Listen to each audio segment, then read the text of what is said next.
Video की शुरुआत कुछ सवालों के साथ करता हूँ। क्या आपको पता है कि इंडिया और चाइना का जो बायलैटरल ट्रेड है 88 बिलियन डॉलर का है, जबकि चाइना का बायलैटरल ट्रेड रशिया और यूएस के साथ 88 बिलियन से कहीं ज़्यादा है।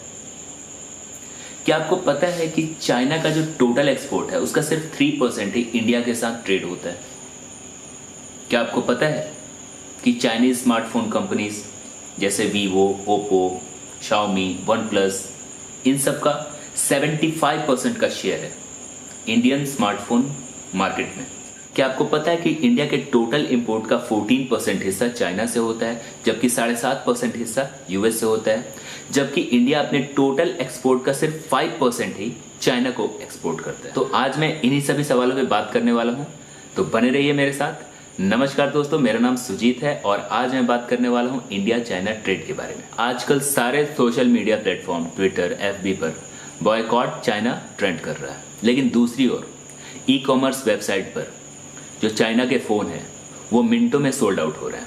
इसका रीज़न ये है कि चाइनीज़ स्मार्टफोन कंपनीज सस्ते दामों पर अच्छे फीचर्स प्रोवाइड करा रही हैं।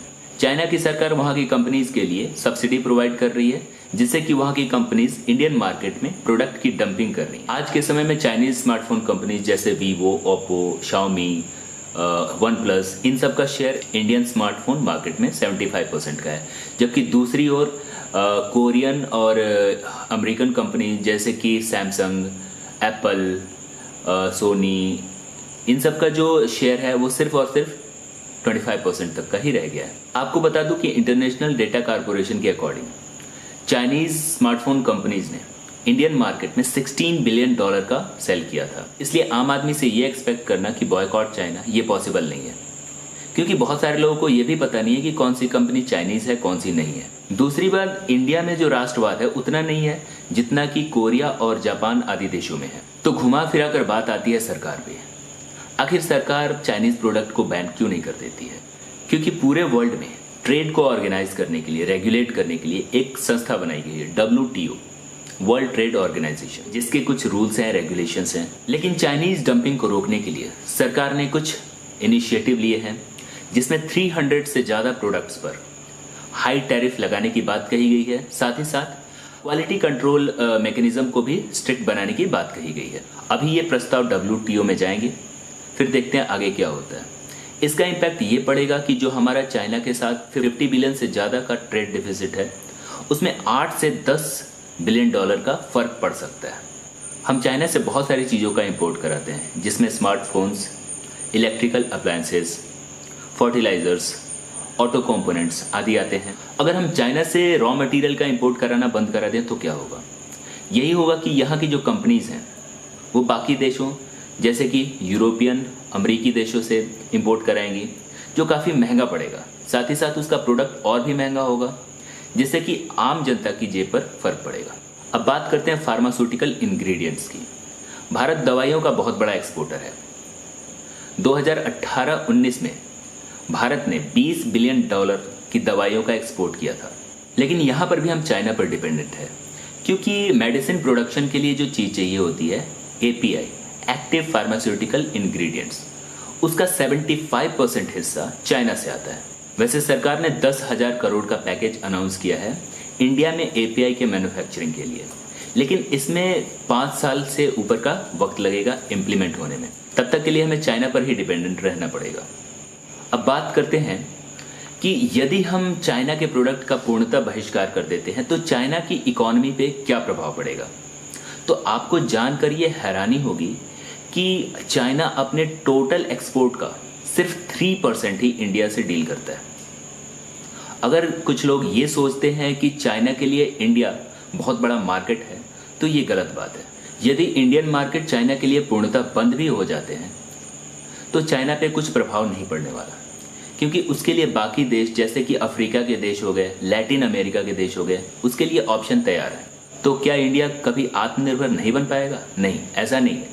इंडिया आत्मनिर्भर बन पाएगा, लेकिन ये एक लॉन्ग रन प्रोजेक्ट है।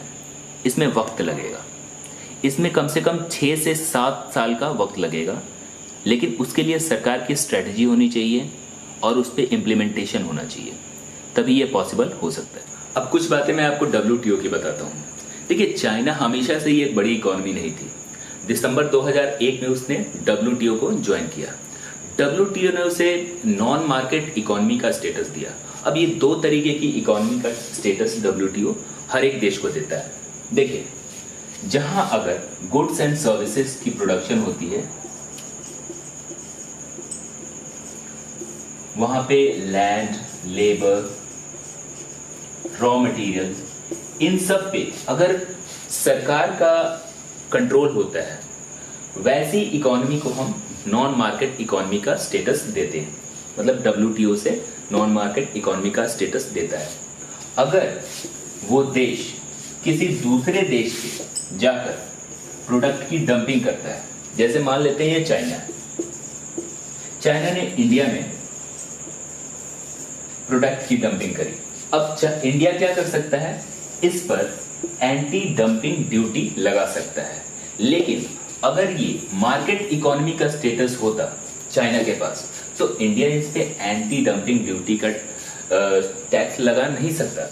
चाइना की मार्केट का पूरा कंट्रोल उसकी सरकार का है, इसलिए WTO ने उसे नॉन मार्केट इकोनॉमी का स्टेटस दिया था और उसे 2016 तक के लिए नॉन मार्केट इकोनॉमी का स्टेटस देने की बात कही गई थी। उसके बाद अब 4 साल हो गए हैं। 4 सालों से चाइना यूरोपियन यूनियन के साथ केस लड़ रहा है WTO में, और मार्केट इकोनॉमी का स्टेटस लेने के लिए ये केस लड़ा जा रहा है। लेकिन यहाँ पर भी यूरोपियन यूनियन के साथ केस चल रहा था, उसमें चाइना की हार हुई है। तो ये है इंडिया चाइना के ट्रेड का एक इन्फॉर्मेशन। अगर वीडियो आपको अच्छी लगी हो तो लाइक जरूर करें। थैंक यू, नमस्कार।